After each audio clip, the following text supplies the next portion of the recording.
Mas antes a fé de Pedro era uma fé como a cana, por isso que Pedro foi chamado de Cefa, de cana, que ora o vento batia para lá e ele ia para lá, era como a cana, que é agitada pelo vento. Se o vento estivesse batendo ao contrário para cá, ele ia para cá. Então Pedro tinha uma fé momentânea, uma pouca fé. Nós pulamos para a outra parte, tá? Para a próxima parte. Então Pedro caminhou sobre as águas, mas Jesus disse que ele tinha pouca fé. Por que duvidaste, homem de pouca fé? Por que duvidaste? E quando subiram para o barco, acalmou-se o vento. Você está vendo como é que quando Jesus sobe com os discípulos o barco, o vento se acalma? Foi uma adversidade. Muita coincidência? Coincidência? Não. Foi uma adversidade. Foi uma adversidade e não uma coincidência. Ali foi uma atuação espiritual, tanto sobre Jesus quanto para Pedro. A Jesus não venceu, mas a Pedro venceu. E então aproximou-se que estava no barco e o adorando, dizendo: és verdadeiramente filho de Deus. Você está vendo, abençoados? Então, temos aqui outro acontecimento, que é Mateus capítulo 18. Mateus 8. Vamos lá para Mateus 8. Agora, Jesus andando sobre o mar. Mateus 8, no verso 18. Mateus 8, 18. Mateus capítulo 8, no verso 18.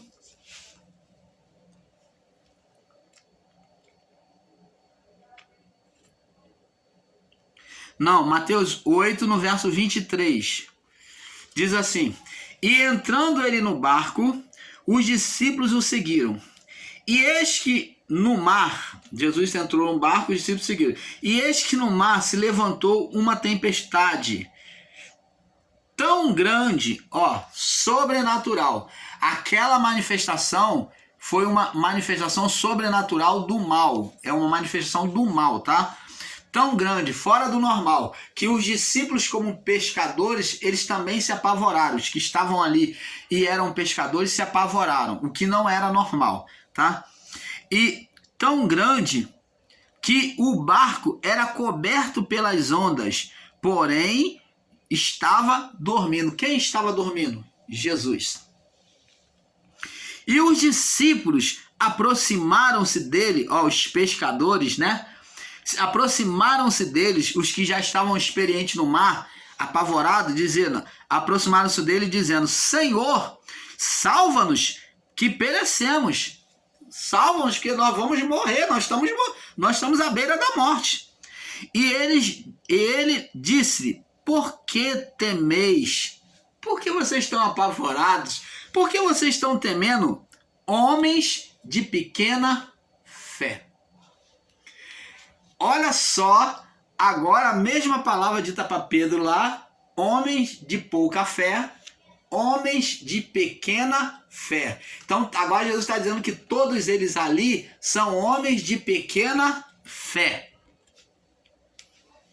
Uma fé temporária, uma fé que só acredita por um tempo, só enquanto está vendo manifestação. Então, levantando-se, repreendeu os ventos e o mar. Olha, ensinar que isso aqui é vento de Deus, que é Deus que levantou, que mandou aquele vento. Ensinar que isso aqui foi um acontecimento natural na criação, um vento natural, é um absurdo. Por quê? Nós vemos que ali houve um acontecimento sobrenatural diante de pescadores, a ponto de deixarem eles apavorados. Segundo, o Filho de Deus estava dormindo no barco. Foi pego numa situação de covardia. Essa situação chegou numa situação de covardia aonde o filho estava dormindo. Afirmar que foi Deus é você ensinar um Deus maldoso e maquiavélico contra os seus discípulos e o seu próprio filho.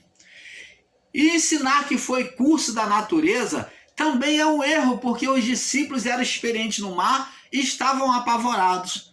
E a palavra diz aqui, e então, levantando-se, Jesus repreendeu. Se Jesus repreendeu, é porque foi uma situação de oposição. Só se repreende uma situação de oposição. Jesus repreendeu o vento e o mar. Ele ordenou que o vento e o mar se aquietassem. Ele deu uma ordem de forma espiritual. E seguiu-se uma grande bonança, uma grande quietude no mar. O mar se silenciou no mesmo instante. Foi uma manifestação espiritual ou não? Foi. Aqueles homens se maravilharam, dizendo: que homem é este que até os ventos e o mar lhe obedecem?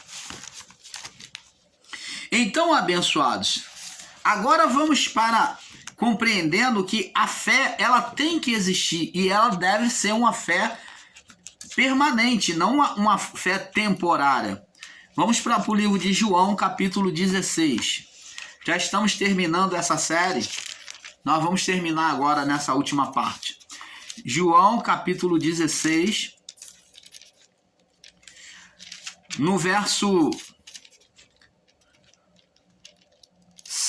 do 7 ao 11.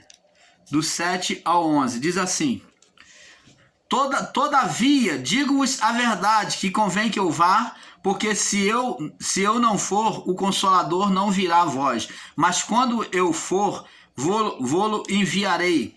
Que fala o Consolador, o Espírito Santo. Quando ele vier, convencerá o mundo do pecado, da justiça e do juízo. Do pecado, porque não creem em mim. Do pecado, porque não creem em mim. Então, você vê que o Espírito Santo é que capacita as pessoas a crerem em Deus. Quem não é espiritual não crê em Deus. Ele é carnal, ele só vê as coisas de forma física, literal. Esses que ensinam aí que não existe mais cura, libertação, que Deus não fala mais, que Deus não revela, que não se fala, não se pode mais falar em línguas, que não tem mais, são pessoas que estão sendo literais, físicas, são pessoas incrédulas. Você tá vendo? Aí diz aqui, ó. Do pecado, porque não crê em mim. Da justiça, porque eu vou para o meu Pai e não me vereis mais. Então, ele agora, o Espírito, agora é tudo espiritual, invisível, né? A manifestação por meio do Espírito Santo. Ele ia mostrar o pecado, da justiça e do juízo, porque o príncipe deste mundo já está julgado. Então, as pessoas não enxergam a atuação do diabo neste mundo. Por quê? Porque não tem fé, não creem na palavra espiritual, na manifestação do reino. Por isso não vão enxergar. Ainda tenho muito que vos dizer, mas vós não podeis suportar agora. Mas quando vier o Espírito da verdade, que é o Espírito Santo, ele vos guiará a toda a verdade, porque não falará de si mesmo, mas dirá tudo o que tiver ouvido e vos anunciará o que há de vir. Então, tá vendo, abençoados, que o Espírito Santo é que revela, é a manifestação invisível de Deus. E você não crer no milagre, no poder de Deus, é você não crer em Deus. João, capítulo 1, verso 18. Já estamos terminando, tá? João, capítulo 1, verso 18. Olha o que já dizia aqui, ó. João, capítulo 1, no verso 18. Deus nunca foi visto por alguém. O Filho unigênito que está no seio de seu Pai é que o revelou. Você não vê Deus. Como é que você espera ver a manifestação de Deus? Você que está aí, ensinador em graça, prega reino de Deus, prega manifestação de Deus. Como é que você espera mostrar Deus para as pessoas se Deus é invisível? Porque Deus nunca foi visto por alguém. E aí, como é que fica? Como é que você não vai crer na manifestação da cura, da libertação, do poder de Deus, dos poderes sobrenaturais de Deus? É você negligenciar o Evangelho. O Filho que está no seu seio que o revelou. Como? Por milagres, pelo ensino da palavra, por sinais e maravilhas. João capítulo 4, no verso 24, para nós fecharmos este estudo. João 4, no verso 24. João 4, 24.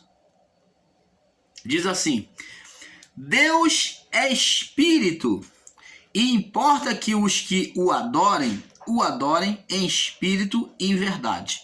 O que é adorar a Deus em espírito e em verdade? É adorar por meio da fé na palavra de Deus. Adorar em espírito é adorar por meio da fé. Adorar em verdade é por meio da fé na palavra que é a verdade. Como é que você pode, meu amado, minha amada ensinadora aí em graça, querer estar negligenciando as manifestações de cura, de libertação nos dias de hoje, de transformação, de milagre, de profecia, por meio do Espírito Santo? É você querer excluir Deus da realidade humana. É você tá pregando, tá ensinando historinha de gibi. Você está fazendo um comércio com a Bíblia, da qual você mesmo não crê nesse Deus. Se você não crê, você está fazendo um comércio. A palavra de Deus, que é a Bíblia, só está servindo para você ganhar dinheiro, para você ter audiência, para você criar ibope e inchaço para você. Mas Deus, Ele é espírito. Acredite você ou não, você não tem como excluir a Deus. Você está tentando. Mas Deus, Ele está no nosso meio. Ele está em toda a criação. Você está entendendo, amado? Então, abençoados, é isso que o canal Luzes da Graça vem ensinar a vocês. Nós ficamos por aqui com este assunto, esperando que você tenha compreendido tudo aquilo que nós temos passado. Agradecemos pela participação de cada um de vocês no canal, tá? Que as manifestações do reino de Deus sejam manifesto a você por meio da sua fé exercida sobre a palavra de Deus. Paz seja dada a todos. Paz.